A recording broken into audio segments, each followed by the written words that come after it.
Assalamualaikum warahmatullahi wabarakatuh. Selamat malam Jumat insan muda. Kita berjumpa lagi. Sebuah tempat untuk kamu yang ingin tahu tentang dunia alam gaib dan cerita-cerita di sekitarnya.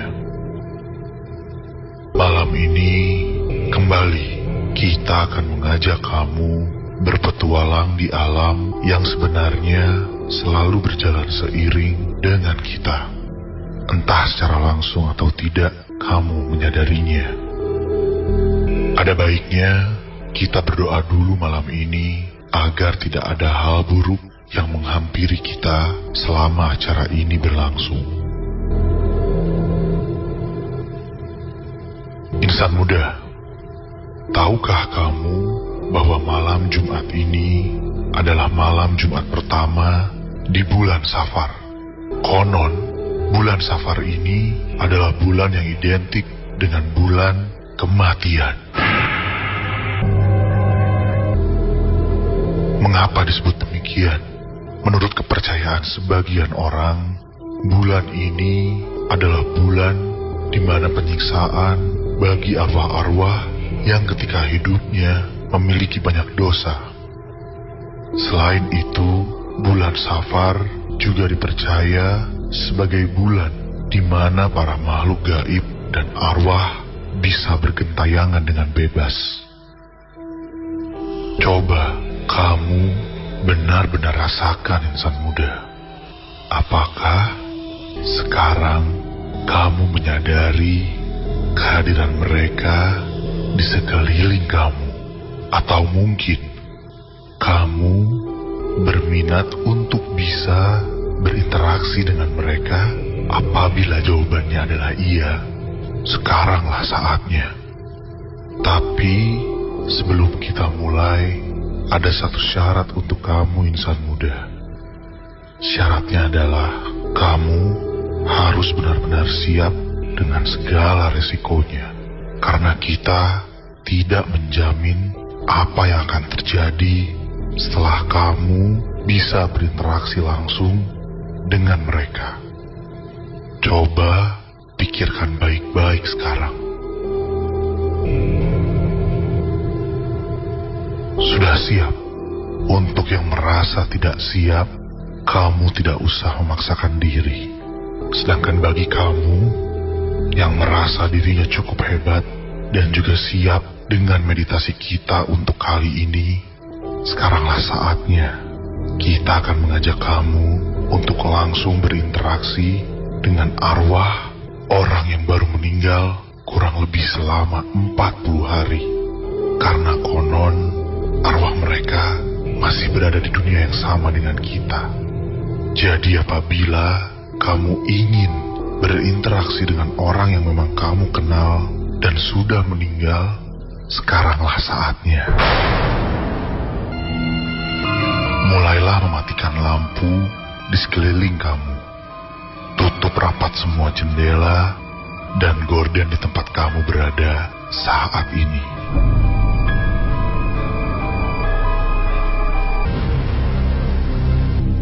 Duduk bersila, tenangkan dirimu, atur nafasmu dengan menarik nafas secara alami. Lalu, kosongkan pikiranmu. Sekarang, konsentrasilah dengan nama orang yang ingin kamu ajak untuk berinteraksi. Sebut nama itu berulang-ulang. Terus. Hingga kamu merasakan ada hembusan angin atau suara yang tiba-tiba muncul dari benda di sekeliling kamu.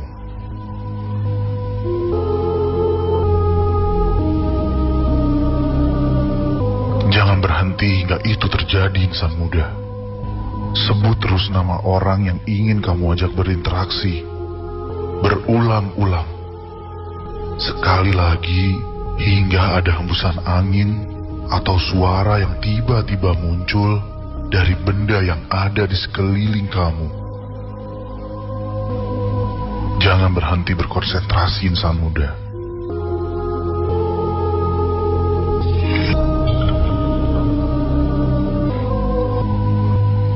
Apakah kamu sudah bisa merasakannya sekarang?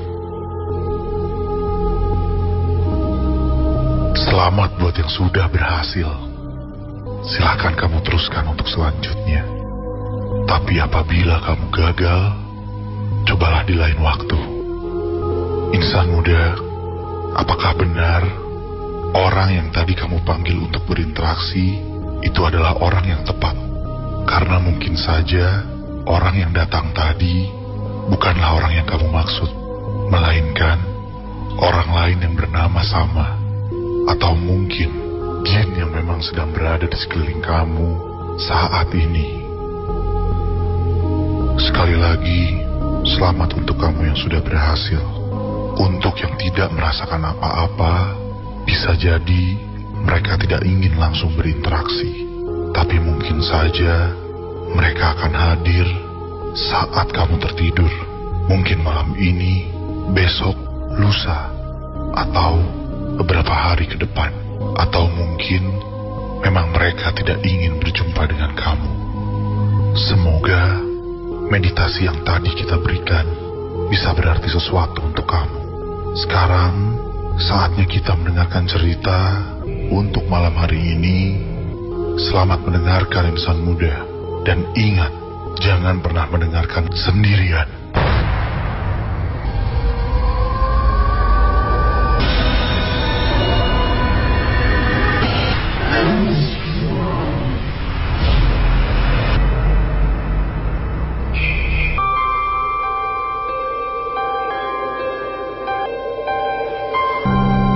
Coba kamu perhatikan sekeliling kamu. Apakah kamu punya tangga kayu di rumah? Pengalaman ini aku alami sendiri. Aku tinggal di Jalan Lengkong Besar, di sebuah rumah yang sudah cukup tua umurnya, dengan 2 lantai yang dihubungkan dengan tangga kayu yang beranak tangga 23. Setiap malam sering terdengar suara langkah kaki yang berjalan melewati tangga itu. Bunyi langkah yang berat, dan kadang seperti orang yang berlarian. Konon katanya makhluk halus senang diam di tangga kayu itu. Dan kejadian yang paling aku ingat tentang tangga kayu di rumahku adalah kejadian ini.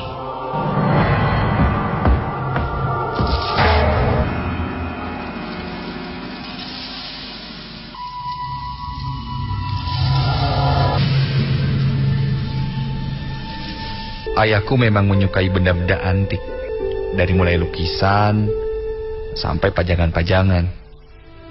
Ia sering mendapatkan benda-benda langka itu dari loak atau bahkan pemberian temannya.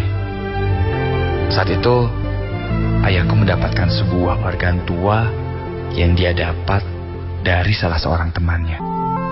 Dan ayahku akan menaruhnya di lantai 2. Aku dan ayahku membawanya dari lantai 1 pergi ke lantai 2, melewati tangga kayu itu. Aduh, organ ini berat sekali, sehingga aku dan ayah bersusah payah membawanya. Tiba-tiba saja, di tengah perjalanan, organ itu terjatuh di anak tangga, hingga anak tangga itu rusak. Kami mengangkat lagi organ itu dan meneruskan membawanya hingga sampai ke atas. Ayah berkata organ ini rusak dan sudah tidak bisa berbunyi. Tapi karena bentuknya yang klasik, jadi ia mengambilnya untuk koleksi. Dan saat aku tanya ayah tentang anak tangga yang rusak itu, katanya akan dia perbaiki nanti. Karena sekarang sudah cukup malam, nanti malah berisik. Kami pun lanjut untuk tidur.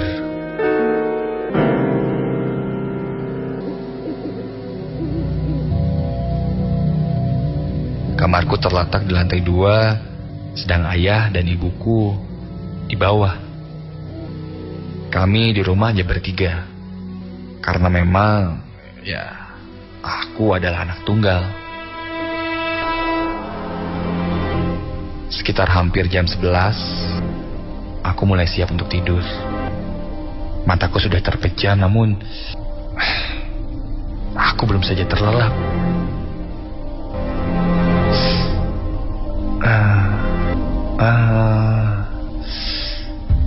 Tiba-tiba saja terdengar bunyi dejitan yang sangat amat mengganggu. Seperti suara orang menginjak lantai kayu dan nampak semakin kencang. Aku memang sudah biasa dengan suara-suara aneh yang sering muncul di tangga. Tapi suara langkah kaki yang sekarang nampak sangat benar-benar mengganggu. "Woi, berisik!" teriakku sambil aku bangun dari tidurku. Dan astaga, tepat di depanku, sosok anak kecil dengan muka yang sangat tua berdiri tepat di depan pintu kamarku. Aku langsung menarik selimut dan kembali bersembunyi di baliknya. Meskipun aku sering mendengar suara-suara aneh di tangga itu, tapi baru kali ini aku melihat sosok makhluk halus itu. Jantungku berdegup kencang. Aku membaca doa menurut keyakinanku dan sesaat suara-suara aneh itu pun hilang. Aku memberanikan diri membuka selimutku dan melihat lagi ke arah pintu kamar. Syukurlah, untungnya tidak terlihat lagi apa-apa. Tapi pelan terdengar bunyi suara dentingan piano yang mengalun.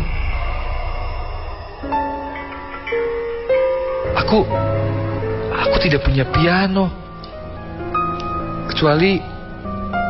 Kecuali organ yang baru saja ayahku ambil tadi dan itu pun rusak.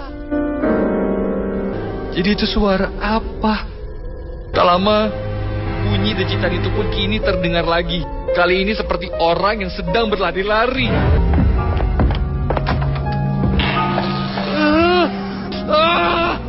Apalagi ini? Suara ini sekarang benar-benar menggangguku. Dan tiba-tiba saja Ato, ada apa? Tok, buka pintu, Tok. Itu suara ayahku. Aku langsung beranjak dari tempat tidur dan menuju ke pintu.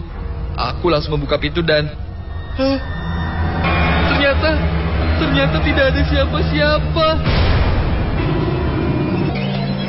Dan dengan cepat, tiba-tiba saja pandanganku teralih dan terkunci ke arah tangga, di mana dari arah tangga itu terlihat sesosok nenek-nenek bungkuk yang melambaikan tangannya kepadaku dan memanggil-manggil namaku. Aku langsung bergegas kembali ke kamarku dan mencoba untuk tidur. Meski itu sulit sekali, namun tetap aku paksakan hingga akhirnya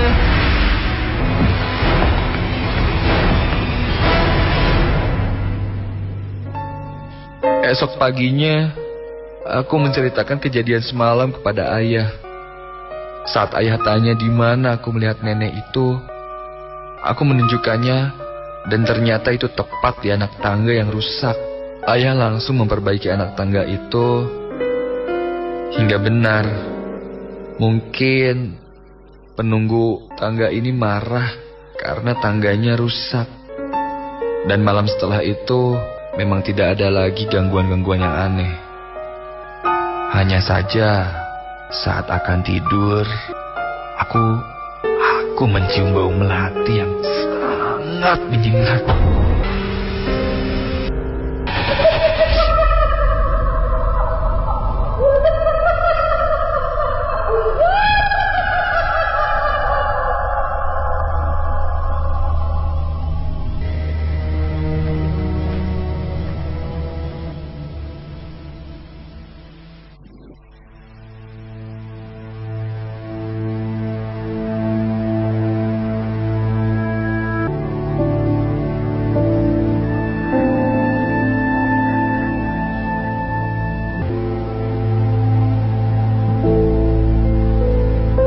Namaku Nika.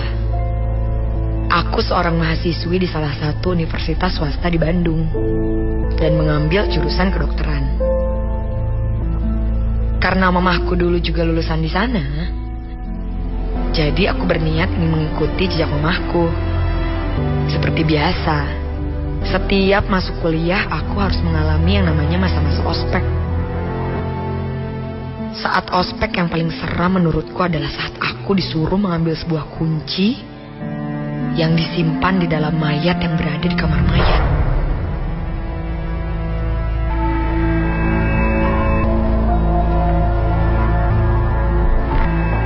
Saat itu seniorku berkata bahwa aku harus menemukan sebuah kunci yang tersimpan di salah satu mayat yang berada di kamar mayat.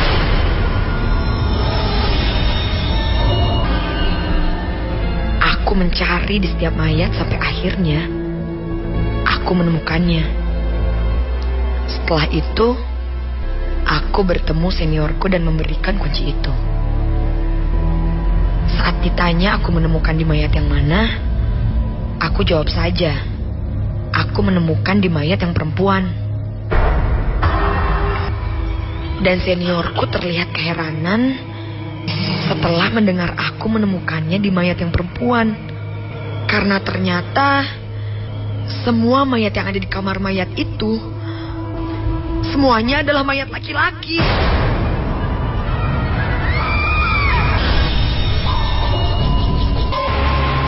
Itu sedikit membuatku bingung.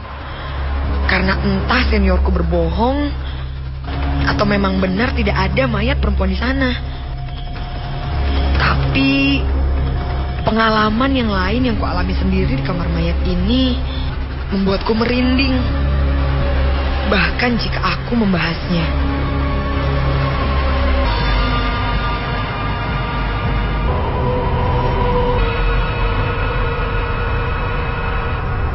Setelah selesai ospek, aku menjalani kuliahku seperti biasa.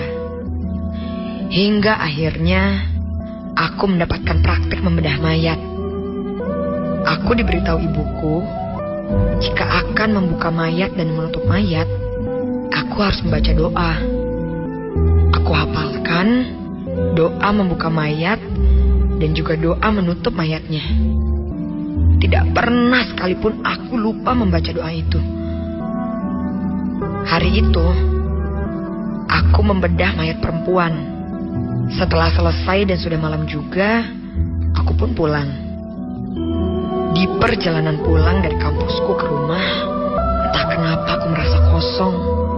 Seperti berpikir sesuatu, tapi tidak tahu apa. Aku ingin cepat sampai di rumah dan beristirahat. Aku mencoba memikirkan sesuatu, tapi tetap saja aku merasa tidak fokus. Aku tidak enak perasaan. Sampai di rumah, aku biasa disambut oleh Dona anjingku yang melompat padaku dan menjilatiku. Tapi saat itu, baru saja aku membuka pintu,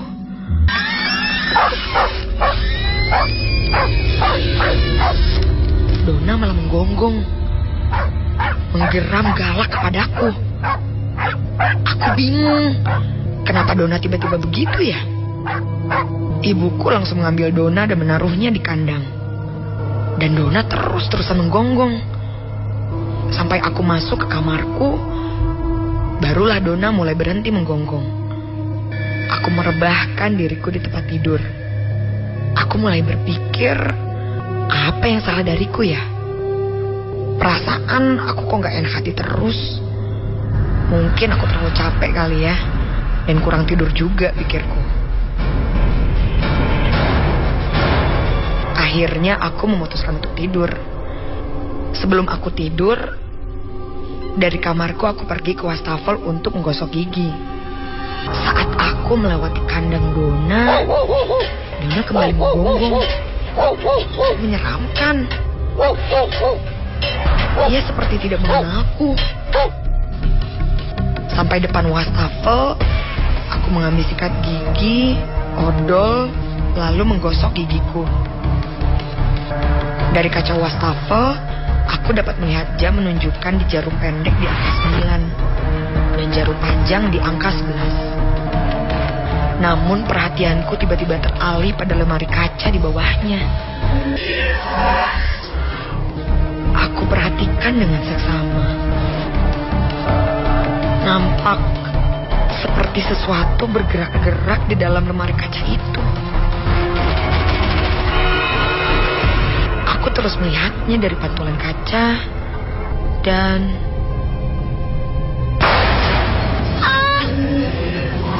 Sebuah raut wajah wanita muncul dari balik kaca di dalam lemari kaca itu. Teriakanku membuat Dona kembali menggonggong. Ibuku yang kaget langsung berlari ke wastafel. Aku menangis dan ibuku menenangkanku. Beliau lalu bertanya aku kenapa. Dan aku menceritakan setelah beres dari praktek bedah mayat, di perjalanan dari kampus menuju rumah aku sudah tidak enak perasaan. Tapi entah kenapa, sampai akhirnya aku melihat penampakan itu. Ibuku lantas bertanya apakah aku tidak lupa membaca doa saat praktek tadi. Dan aku ingat-ingat lagi, ternyata aku memang lupa membaca doa penutupnya. Ibuku nampak tidak heran jika penampakan itu terjadi, dan ia pun menyuruhku mandi besar untuk membersihkan diri. Setelah mandi besar, perasaanku sedikit tenang. Aku lalu kembali ke kamarku untuk tidur. Aku mematikan lampu dan mulai merebahkan diriku di tempat tidur. Baru saja aku akan terpejam,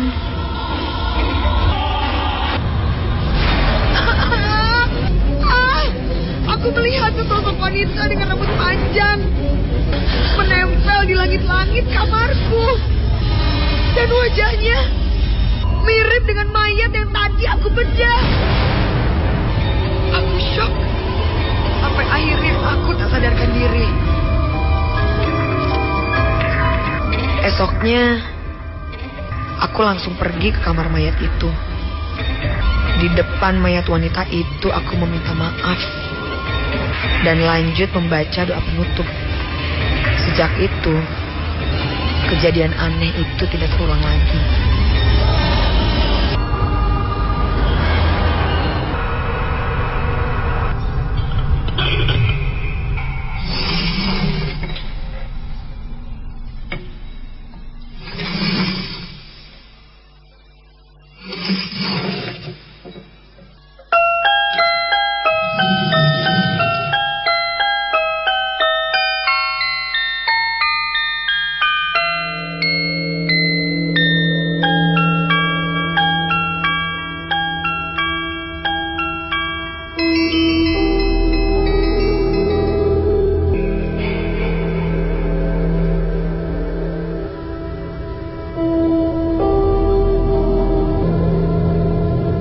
Kamu tidak perlu takut, insan muda, karena sejatinya manusia adalah makhluk paling sempurna yang diciptakan oleh Tuhan.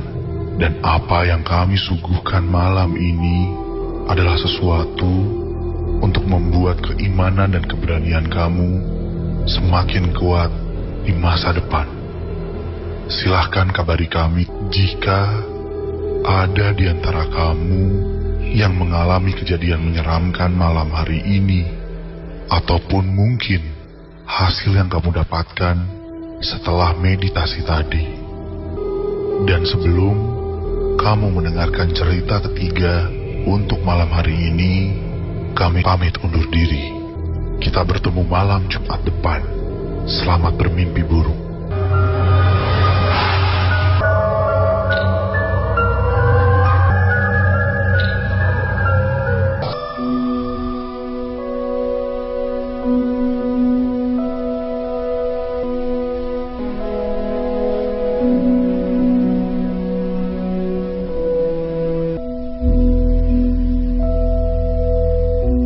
Namaku Taufan.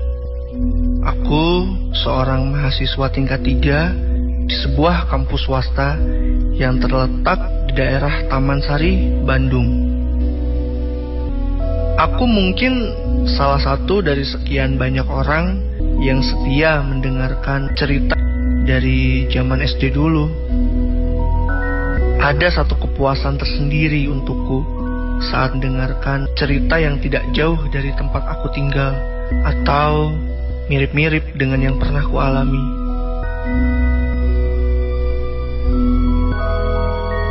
Malam itu, malam Jumat 2 minggu yang lalu, membuatku kaget.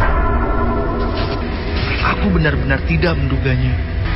Saat itu, mereka mengajak kami untuk sama-sama membuka mata batin. Kita mengajak insan muda untuk mencoba sesuatu yang baru. Membuka mata batin. Ya, mata batin. Yang berarti aku dan semua orang yang mendengarkan akan bisa merasakan, bahkan melihat makhluk gaib. Awalnya aku sempat ragu, karena walaupun aku selalu mendengarkan sendirian, entah kenapa kali ini kok semuanya terasa berbeda.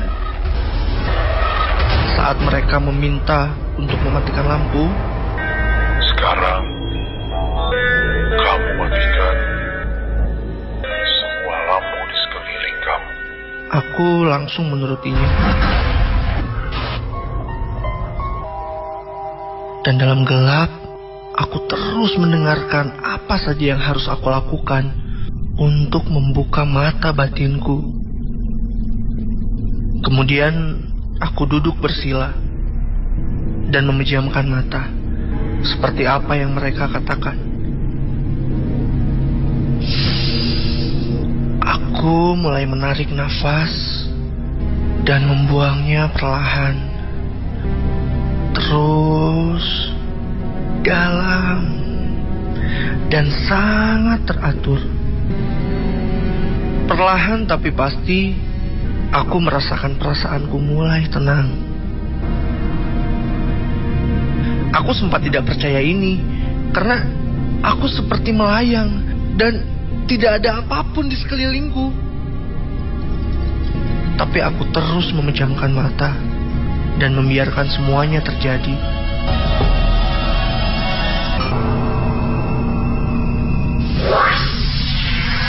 Tiba-tiba saja, sekelebat cahaya putih terasa melintas di depanku. Aku bisa merasakan dan melihatnya, walaupun dengan mata terpejam. Dan tak lama, aku mulai merasakan sesuatu menekan seluruh badanku, dari belakang, depan, dan atas. Rasanya panas sekali. Seperti mereka semua ingin masuk ke tubuhku. Nafasku mulai tidak teratur. Ya, karena aku susah mengambil nafas. Suara-suara aneh mulai berkumpul di telingaku, seperti suara angin, suara orang berbicara, suara air mengalir. Aku mulai merasa semua ini tidak benar.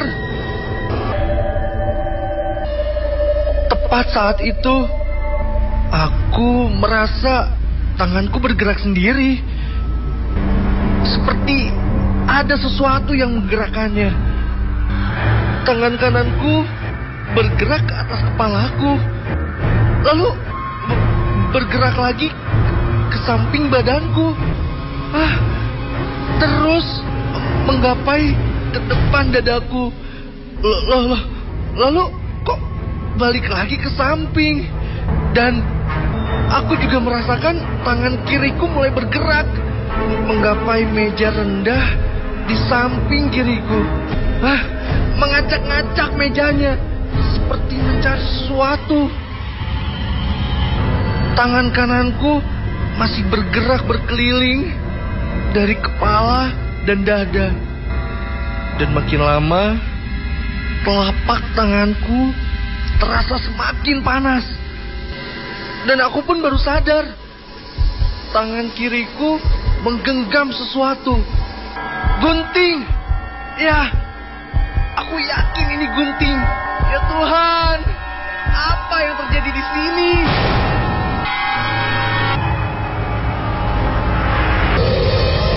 Aku semakin larut dalam keadaan menyeramkan ini tanpa bisa berbuat banyak. Tiba-tiba saja aku bisa membuka mataku. Tapi semuanya terlambat. Tangan kiriku bergerak sangat cepat menusuk tangan kananku, tepat di bagian lengan.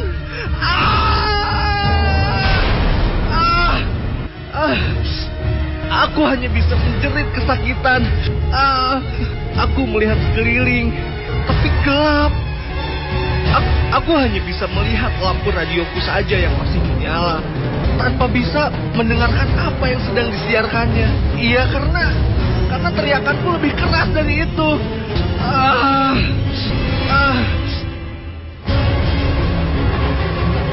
Beberapa menit aku terkapar tanpa tahu bagaimana kondisi tanganku. Aku hanya bisa merasakan darahku mengalir. Tak lama, beberapa orang masuk ke kamarku dan menyalakan lampu. Mereka teman-teman kosanku. Mereka nampak kaget dan panik melihatku. Tanpa bertanya yang macam-macam, mereka membantuku berdiri dan langsung membawaku ke sebuah rumah sakit di Jalan Dago. Dalam keadaan sangat kacau dan gunting tertancap di lengan, aku pingsan.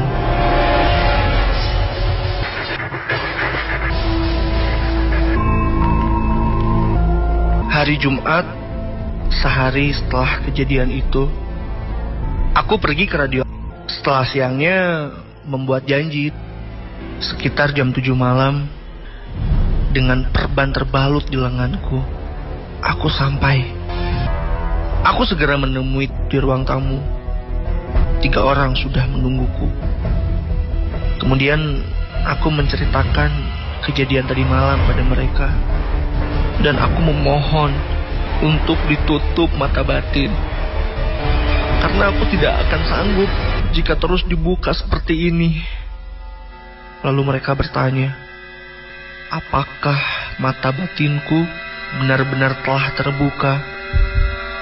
Atau hanya sugestiku saja?